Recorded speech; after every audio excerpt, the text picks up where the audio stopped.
Buenas noches con todos. Vamos a iniciar el curso de gestión de riesgos en salud en el marco del COVID.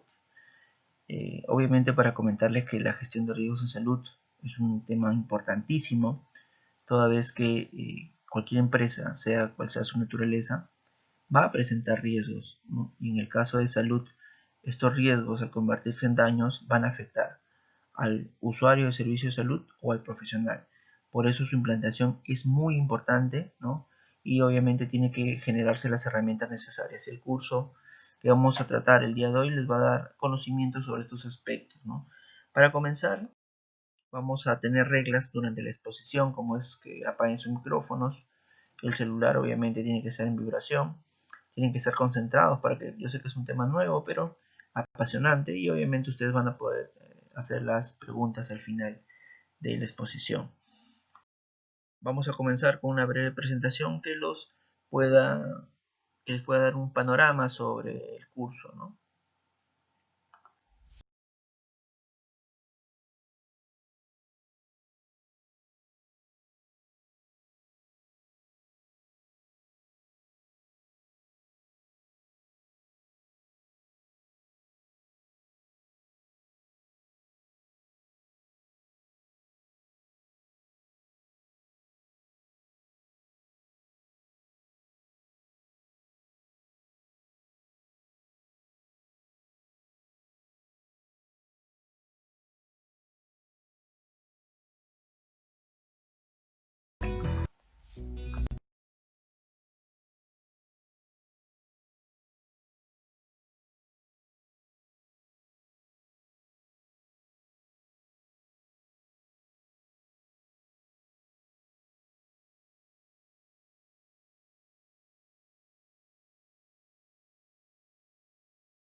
Como ustedes pueden ver, ¿no?, en el video, hay cosas que tenemos que comenzar a respondernos, ¿no?, sobre las preguntas planteadas.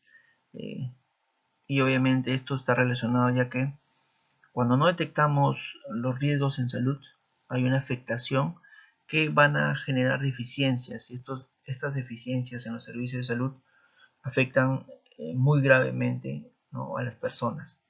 ¿Y cómo se traduce eso? Más o menos que estas deficiencias en los servicios de salud afectan a 1.000 millones de personas, ¿no?, que viven con hipertensión no controlada, más de 200 millones de mujeres, ¿no?, carecen de acceso adecuado a servicios de planificación familiar, y casi 200 millones de niños no reciben 3 vacunas esenciales. Es así como se afecta, ¿no?, las deficiencias en los servicios y el no haber implantado una gestión de riesgos en salud. En ese sentido, vamos a tratar el día de hoy 3 grandes puntos, ¿no?, sobre los procesos de operación en salud, sobre la gestión de riesgos en salud y obviamente las propuestas de mejora. Vamos a tratar sobre el primer punto, que es los procesos de operación en salud. Primero vamos a definir qué es una operación, ¿no? Es el medio por el cual los insumos, ¿no?, de recursos se combinan, se reforman, se transforman y se separan para crear resultados útiles en bienes y servicios.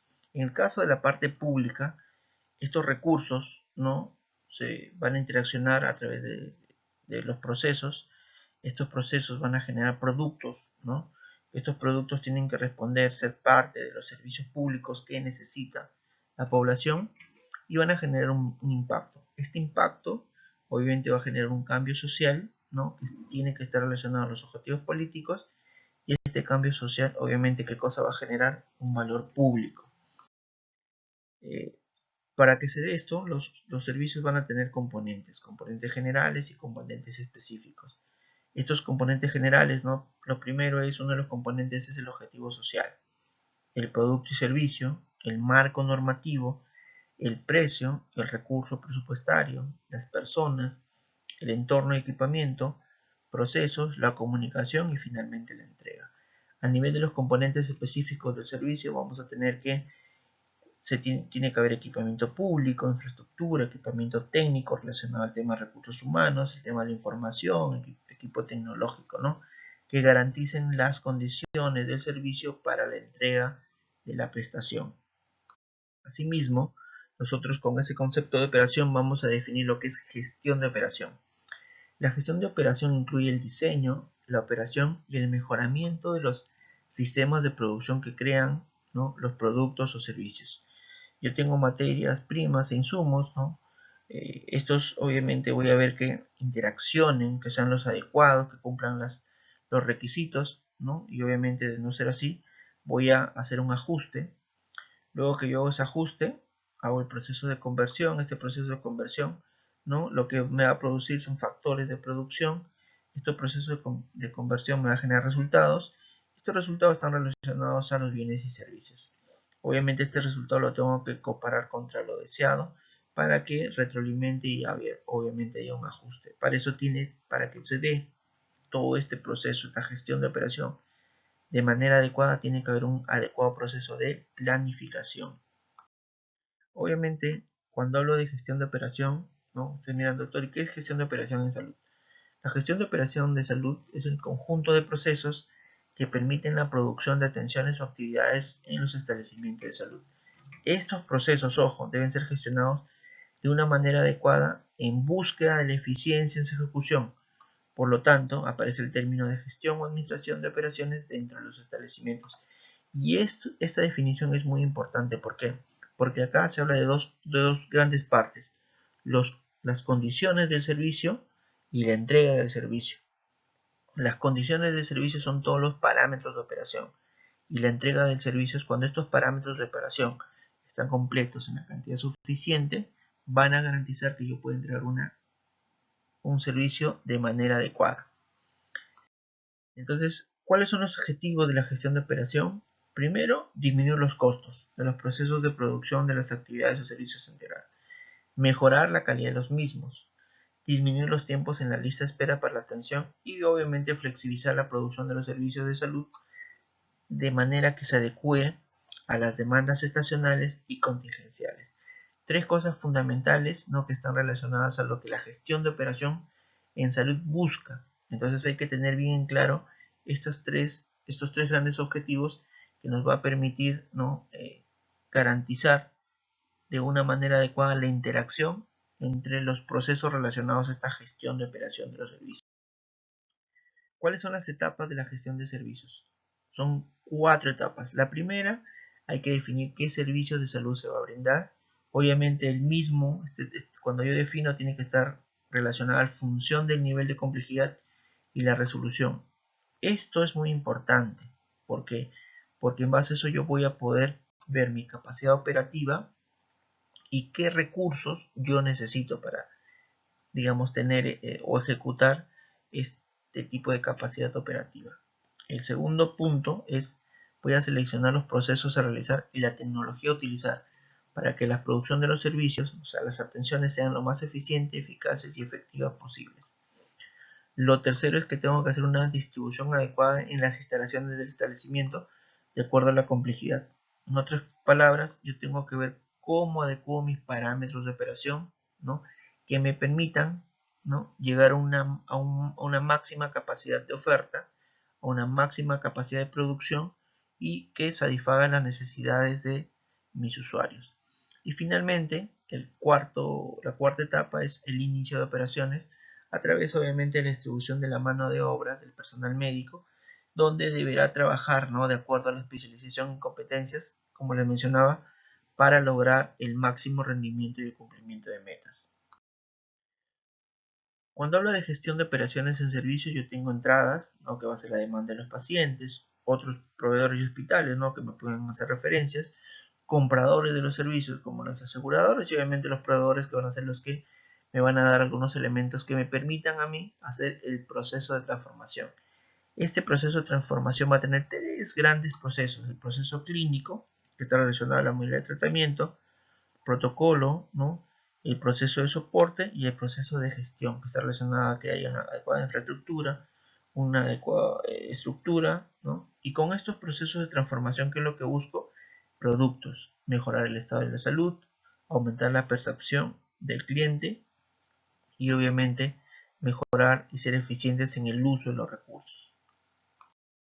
Entonces, como ya tengo operación, gestión de operación y gestión de operación en salud, ahora recién, como ya conozco que existe un proceso, una interacción que me va a permitir buscar resultados, voy a ver qué es la gestión de riesgos en salud. Entonces, lo primero que hay que identificar que peligro es diferente de riesgo.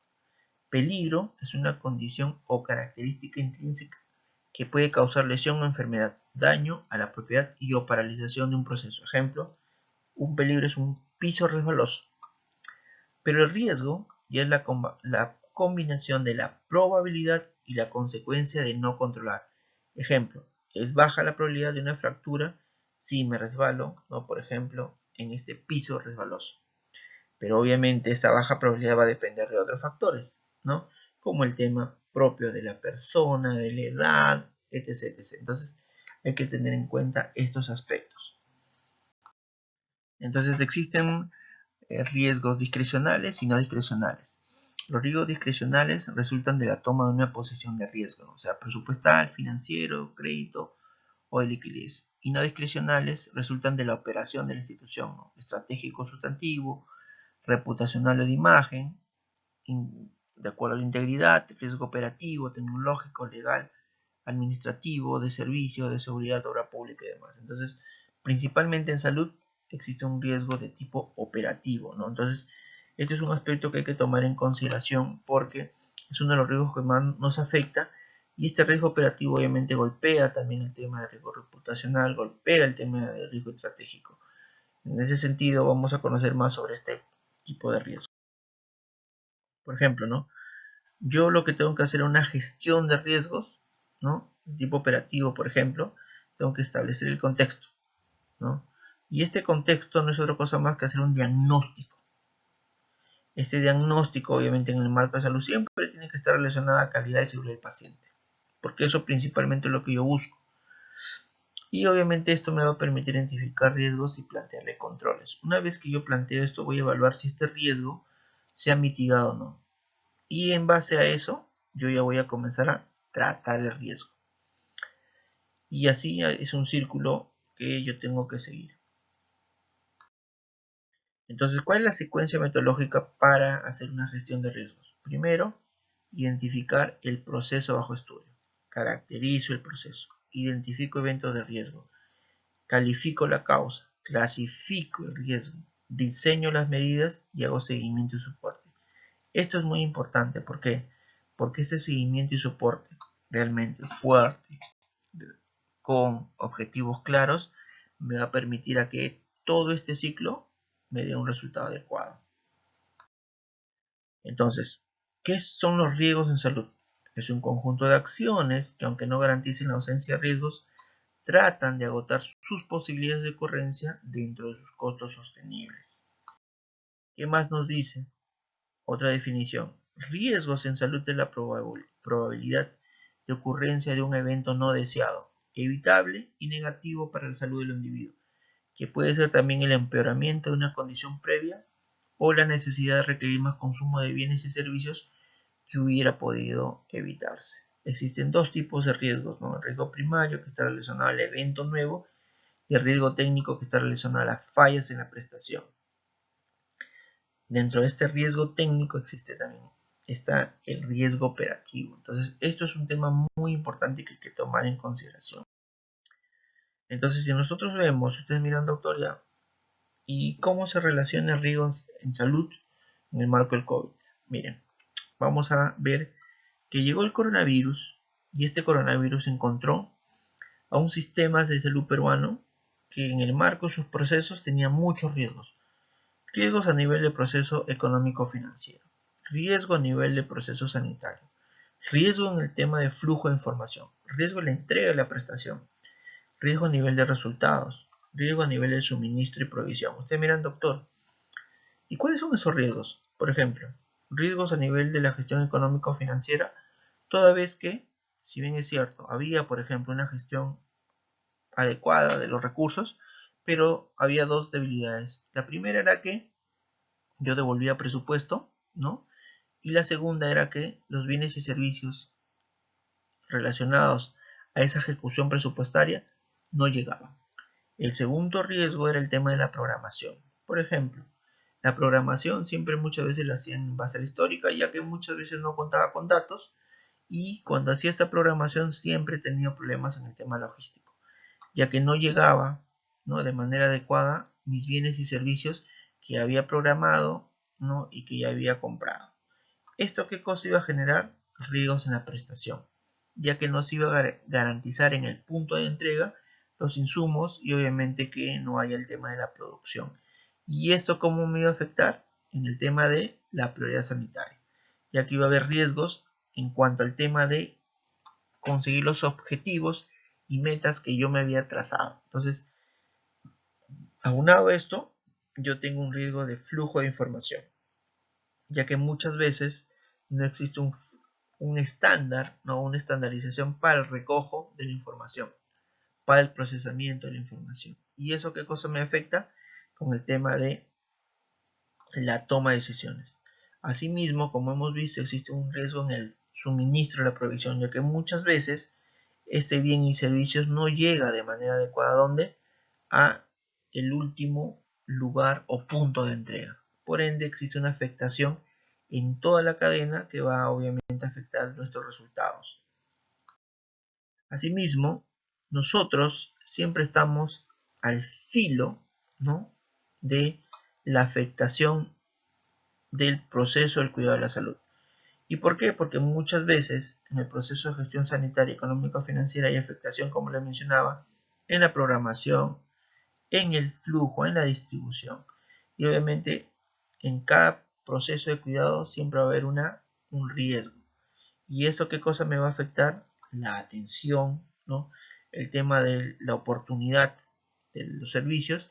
Y el COVID, obviamente, lo único que ha eh, hecho es que estos riesgos se conviertan en daños, ya que hemos visto actualmente que los hospitales están saturados, que no existe los materiales y recursos, que no existe EPP, que obviamente existen retrasos en el proceso de atención. Asimismo, ¿no?, estos riesgos en el sistema, ¿cómo más se han traducido? En demora en la atención, obviamente hay insatisfacción, ¿no?, hay preocupación de los pacientes y sus familias, obviamente había un colapso de los equipos de infraestructura, había insatisfacción obviamente de los propios profesionales, ¿no?, el tema de incidentes y eventos adversos. Entonces ahí obviamente nosotros nos diríamos, ¿cuál sería la primera opción, ¿no? ¿Qué tendríamos que hacer?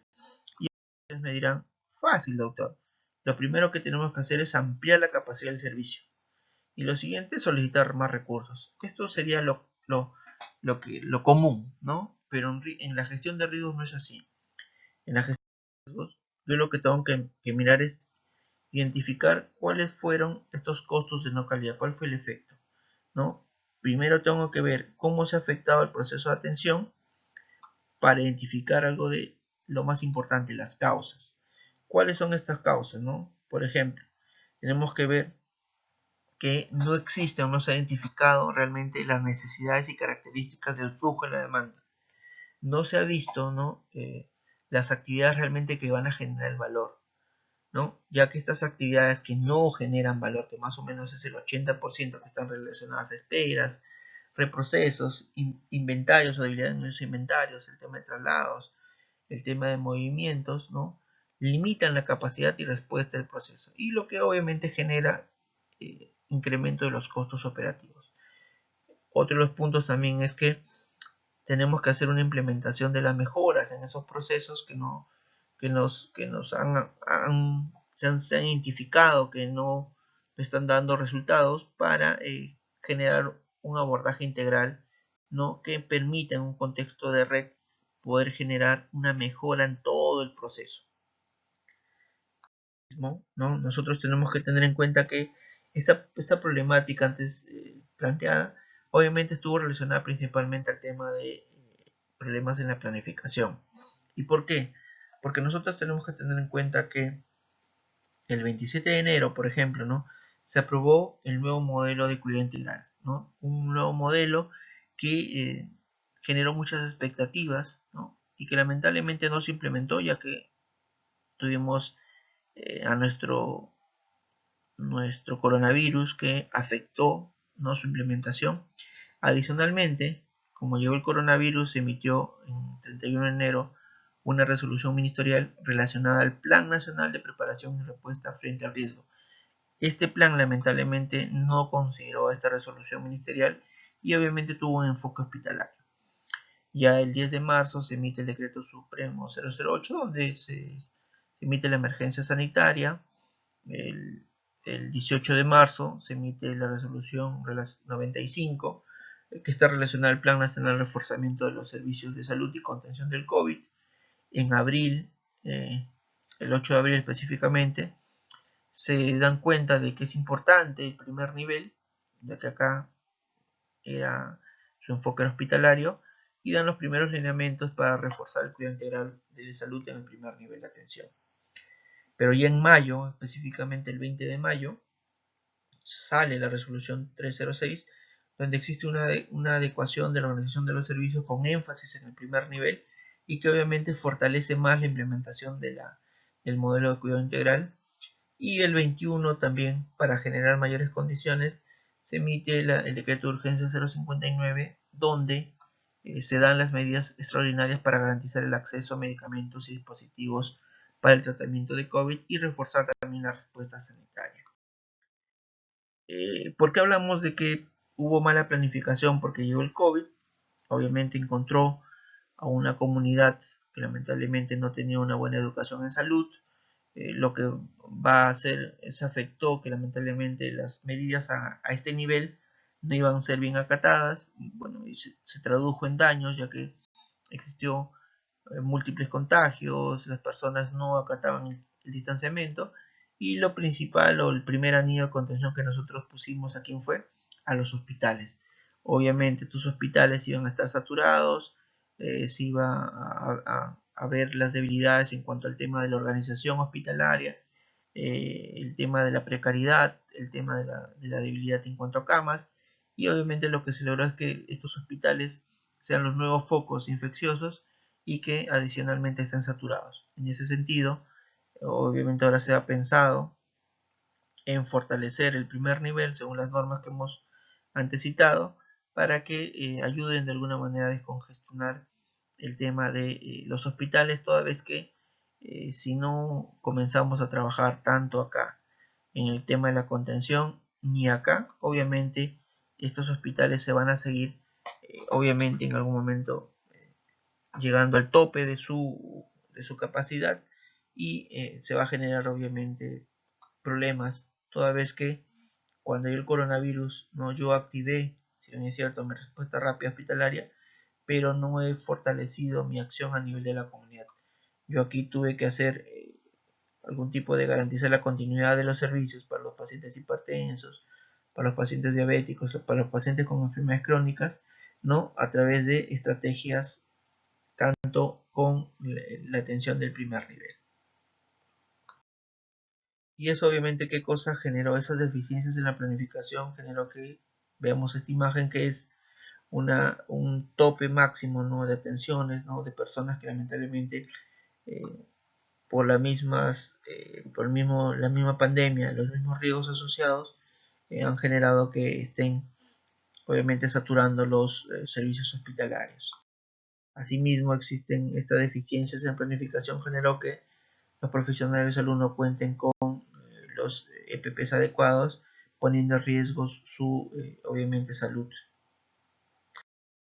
¿Qué más se generó? Que exista también, obviamente, publicaciones, ¿no?, que iban a solamente dilucidar o delimitar la deficiencia en los sistemas, en nuestro sistema de salud. Obviamente iba a generar que también existan este tipo de reclamos por debilidades en propio de la. Generó también que, como yo les mencionaba, ¿no?, dentro de los lugares con muy alta exposición, ¿no?, de contagios en los hospitales, ¿no?,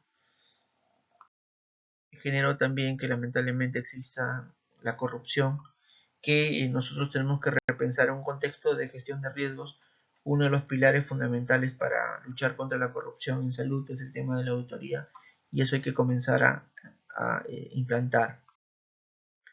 Obviamente, como yo les mencionaba, vamos a comenzar a hablar sobre el tema de esta norma que es importante, esta nueva norma de adecuación de la organización de los servicios, porque tiene un concepto fundamental, ¿no?, que estamos hablando, que es la gestión de riesgos. En ese sentido, como dice esta norma, esta RM aprueba la norma técnica 160, ¿no? Esta norma 160 principalmente lo que hace es fortalecer, ¿no?, o adecuar la organización de los servicios para el primer nivel de atención en salud frente a la pandemia por COVID, y obviamente consideran el marco de esta política lo que es las redes integradas y el modelo de cuidado integral, y está orientado principalmente a que tengan enfoques. Entre esos enfoques está el enfoque epidemiológico, el enfoque sistémico integral en salud, el enfoque de procesos y procedimientos, el enfoque de gestión de riesgos en salud, género, interculturalidad, derechos y enfoque territorial. Como yo les mencionaba, y hay un enfoque en gestión de riesgos que parece importante, pero que en la norma todavía falta desarrollar. Asimismo, se hace un listado de intervenciones en salud prioritarias, no COVID. Como yo les mencionaba al inicio, lamentablemente hubo una brecha de atenciones, ¿no?, porque todo se viró a tener un enfoque hospitalario y dejamos de atender estos casos que, bueno, es importante que, aunque sea tarde, se comiencen a activar su tratamiento. El tema también de los siguientes casos, ¿no?, presentados como depresión, discapacidad y demás, es importante que se haya delimitado para poder gestionar y garantizar la continuidad de la atención y mitigar los riesgos de complicaciones en estos pacientes. Como ustedes pueden apreciar, hemos identificado que había debilidades en la planificación, debilidades en la organización y demás. Ustedes miran, sí, doctor, ¿qué podemos hacer?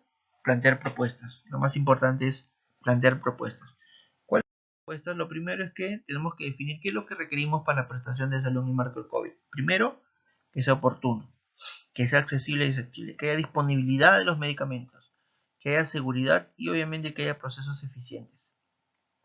Y cuando hablo de esto, obviamente no estoy hablando solamente que sea a nivel hospitalario, a nivel de establecimiento de salud, sino que nosotros comencemos a educar a la población para que, sabiendo que la población, hay un 80% de asintomáticos, comience, ¿no?, a ordenarse en cuanto a sus procesos, ¿no?, el tema de distanciamiento social, el tema de uso de mascarillas, el tema de lavado de manos. Ya se ha demostrado en diferentes puntos, ¿no? Creo que lo que más ha quedado claro dentro de todo el contexto, acciones que se han tomado eh, para luchar contra el COVID son tres cosas fundamentales. En cuanto al tema de las personas: uno, lavarse las manos; dos, usar mascarillas; tres, el distanciamiento social. Esas tres cosas son fundamentales para las personas. Entiendan eso a través de una educación adecuada, una educación en salud. Para los profesionales solamente existen dos cosas. Obviamente el lavado de manos y obviamente el tema de uso de mascarillas y EPPs. Ustedes miran, doctor, el distanciamiento. Tenemos que recordar que los profesionales de salud no pueden hacer distanciamiento social, porque obviamente tienen que estar en interacción directa con los pacientes, y ese es un tema que tenemos que tener en consideración al momento de hacer algún tipo de marco normativo de resoluciones, porque ellos tienen mayor riesgo asociado a su misma actividad. Por ende, uno de los mecanismos de mitigación es darles todas las condiciones, ¿no? ¿Cuáles son esas condiciones? Que haya papel, que haya jabón, que tengan EPP, ¿no? Y que obviamente en el marco de este tipo de trabajo, ¿no?, ver también el tema de algún tipo de actividad para que se pueda mitigar el tema de depresión, el tema de síndrome de Burnout y demás. Entonces, eso es muy importante al momento de analizar qué es lo que se requiere en la prestación de salud. Entonces, para eso es muy importante mirar los factores de producción. Nosotros tenemos que recordar que existen etapas en el proceso de las prestaciones: factores productivos, acciones de salud, resultados y estado. Los factores productivos, ¿quiénes son? Los médicos, enfermeras, insumos. Estos factores productivos, ¿qué cosa me van a generar? Acciones en salud. ¿Cuáles son? Consultas, exámenes y acá. Estas acciones, ¿qué cosa buscan? Resultados. Estos resultados, ¿qué cosa buscan? Mejorar el estado de salud, disminuir la mortalidad, aumentar la esperanza de vida. Y ojo con esto, no se trata de que la persona viva más tiempo, sino que es esta extensión o alargamiento, ¿no?, de la esperanza de vida esté relacionado, vaya de la mano con una calidad de vida. Entonces, estos aspectos es importante que tengamos en consideración, que tengamos bien claro estos procesos de salud. Si nosotros solamente nos concentramos a seguir viendo el proceso de la prestación, lamentablemente solamente vemos la punta del iceberg. ¿Por qué? Porque tenemos que tener en consideración que para que se dé adecuadamente la prestación, no es que los profesionales sean mejores, ¿no?, sino que estos profesionales cuenten con insumos, cuenten con los demás factores de producción, equipamiento, ¿no? ¿Qué más? Que existan, por ejemplo, documentos estandarizados, ¿no? Y para eso, ¿qué cosa tiene que haber?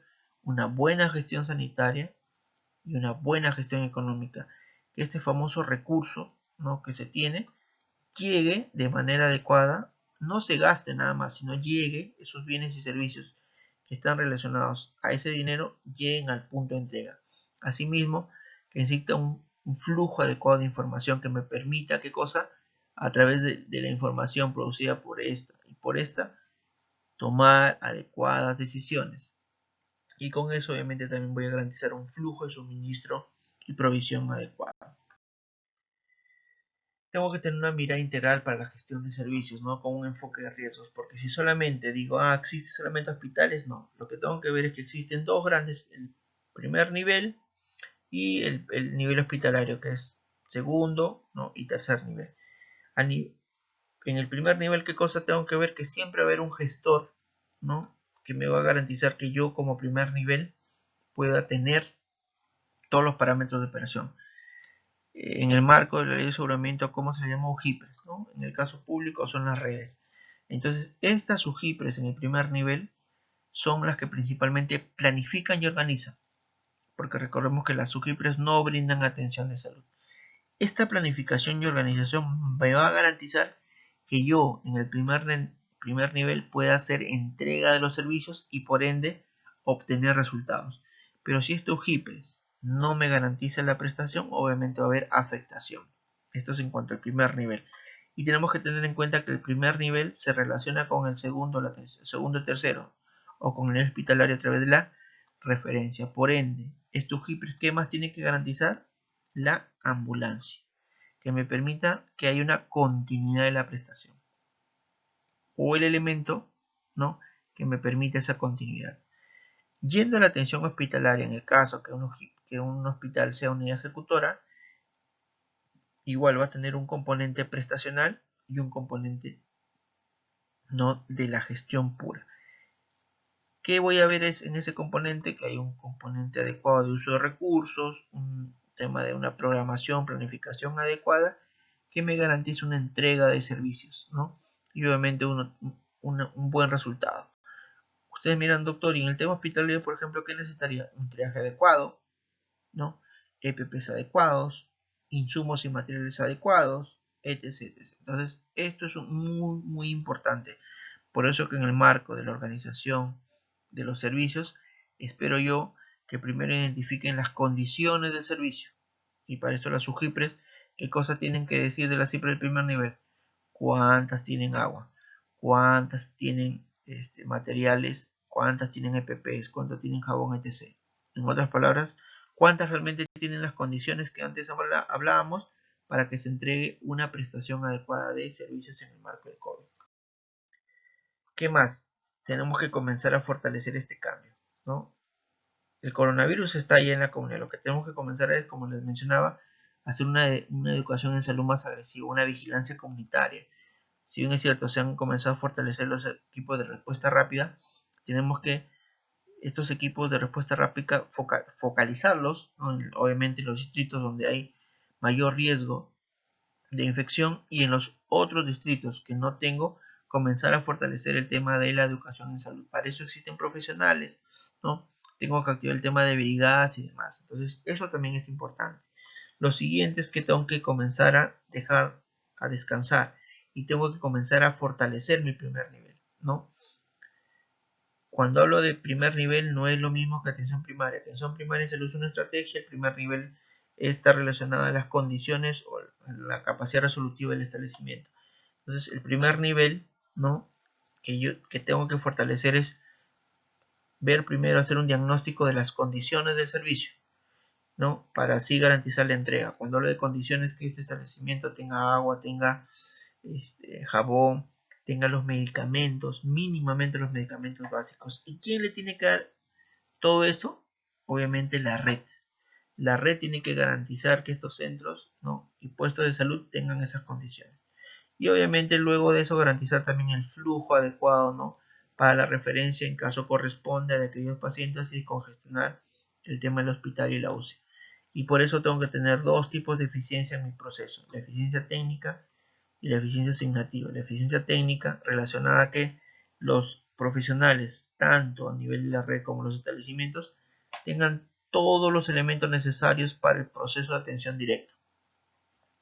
A nivel de la red tiene que haber un componente muy importante, una gestión adecuada que busque la eficiencia en los recursos, ¿no? Y a nivel hospitalario también tengo que comenzar a estandarizar el tema del proceso de atención, a generar condiciones necesarias que me permitan, ¿no? mitigar los riesgos de infección. Y obviamente una eficiencia asignativa que me permitan, como les decía, que estas condiciones del servicio se, se den tanto a nivel del primer nivel como a nivel hospitalario. Entonces, esta eficiencia asignativa, no solamente está relacionada a ejecutar el dinero, sino a que se garanticen todos los parámetros de operación en ambos establecimientos de salud. Entonces, para eso yo tengo que tener en cuenta la calidad de servicios. Primero tengo que tener la gestión de riesgos y la gestión de procesos. Esta gestión de riesgos y procesos tienen que estar sí o sí implantados cuando vea mi factor de producción, mis acciones, mis resultados, mi estado. Una vez que yo tenga y haga e implante esta gestión, yo voy a poder hablar realmente de una calidad de servicios. Cuando hablo de gestión de riesgos, nosotros en salud tenemos que mirar no a la gestión de riesgos sola, sino a la gestión integral de riesgos, entendida esta como la, la unión, ¿no? o la conjunción de la gestión de riesgos organizacional y obviamente la gestión de riesgos financieros. Entonces, ¿qué es la gestión integral de riesgos en salud?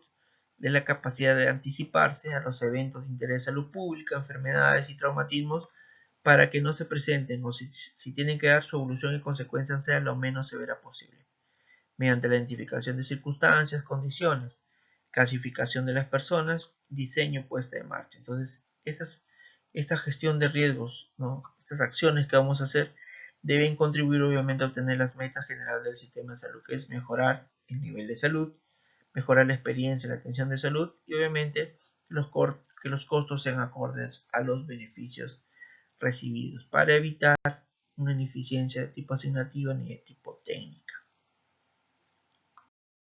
Obviamente ustedes dirán, ya doctor, ¿y qué hacemos? Primero lo que tenemos que hacer es hablar de gestión de calidad y riesgos. Entonces, lo primero que tengo que hacer es brindar a los ciudadanos, ¿no? de acuerdo a sus necesidades y características, ¿qué cosa? Lo necesario cuando éste lo necesite, donde lo necesite, en la cantidad que lo necesite, con la seguridad que se espera y al precio correcto. No se dan cuenta, ese tema es importantísimo. ¿Qué más? Tenemos que involucrar a los decisores, ¿no? Si no, no va a haber sostenibilidad. ¿Qué más? Tenemos que mejorar e innovar continuamente. Entonces, esto es un tema muy importante, ¿no? Porque todas estas acciones tienen que tener como centro aquí al ciudadano. Entonces, ¿y por qué esto? ¿No? Porque nosotros hemos identificado, ¿no? Por ejemplo, dentro de la alta letalidad por COVID, ¿qué cosa hemos identificado? Que existe mucha población con alta vulnerabilidad, hay ambientes favorables al virus, lo que genera qué cosa hay un largo periodo de acción del virus. por ende hay una alta habilidad de contagio y va a haber muchos casos graves en UCI. ¿Qué más hemos identificado? Intercambio de objetos contaminados, alta interacción física sin protección, qué cosa genera una alta transmisión de virus y va a generar qué cosa una alta carga viral. ¿Qué más? Una subinversión o ineficiencia en el sistema de salud local. Todo el tema hospitalario. ¿Qué cosa genera insuficiencia o inadecuada oferta de salud primaria? Y obviamente un nivel hospitalario para la población local. ¿Qué cosa genera bajo recuperación de casos no graves? Y hoy también qué cosa genera insuficiente oferta UCI. En otras palabras, muchos casos graves, pero poco oferta. ¿Y eso qué cosa va a generar? Alta letalidad. ¿Cuáles son los factores, no? Si hablamos de la población con alta vulnerabilidad, ¿qué cosa va a ver? Principalmente están relacionadas a debilidades en la alimentación, el tema de los hábitos, el estrés. Existen también grupos de riesgo, ¿no? Como adultos mayores, el tema de las comorbilidades. Y obviamente acá también tenemos un factor que no hemos trabajado como es el tema de la prevención y salud comunitaria.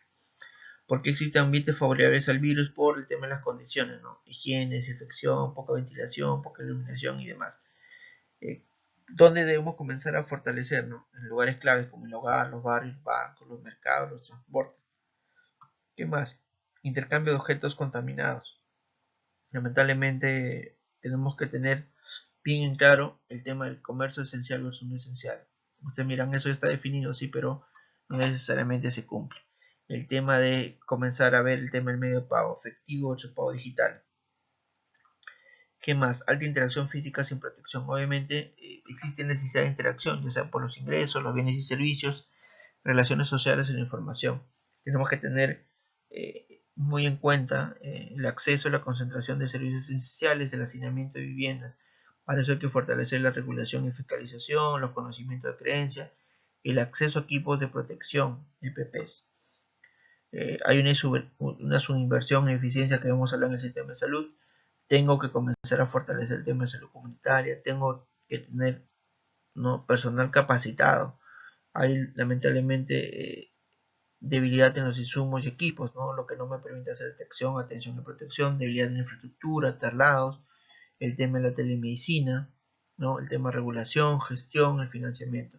Tengo que comenzar a articular con los gobiernos regional y nacional, lamentablemente no existe esto.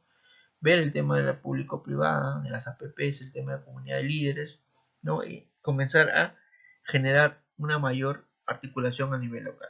Y eso, obviamente, otro de los factores que tengo que comenzar a fortalecer es la generación y sistematización de información, seguimiento, evaluación y retroalimentación que me permite comenzar a conocer si lo que me propuse en un plan, ¿no?, aprobado por una resolución está llegando a los objetivos que me he planteado. Finalmente, con todos estos aspectos, ¿no?, ¿yo qué cosa tengo que hacer? Primero, hacer una evaluación de las funciones esenciales de salud pública. Tengo que tener un diagnóstico situacional con análisis de eficiencia técnica designativa. Tengo que garantizar realmente una calidad y humanización en salud a través, por ejemplo, de comenzar a repensar el tema de la acreditación, ya que tenemos que entender que el único parámetro para hablar de calidad de un establecimiento de salud es cuando existe la acreditación. Si hablamos de categorización, esta no está relacionada a la calidad, toda vez que son requisitos mínimos. El tema de la humanización también tenemos que comenzar a repensar, ya que la humanización es uno de los aspectos fundamentales que se ha comenzado a trabajar. Con estos tres aspectos yo voy a poder hablar recién de una reforma en salud con enfoque de APS y gestión de riesgos que me permita la toma de decisiones, un cambio estructural importante, ¿no? Y obviamente una calidad de los servicios y una calidad de vida. Muchas gracias por su atención.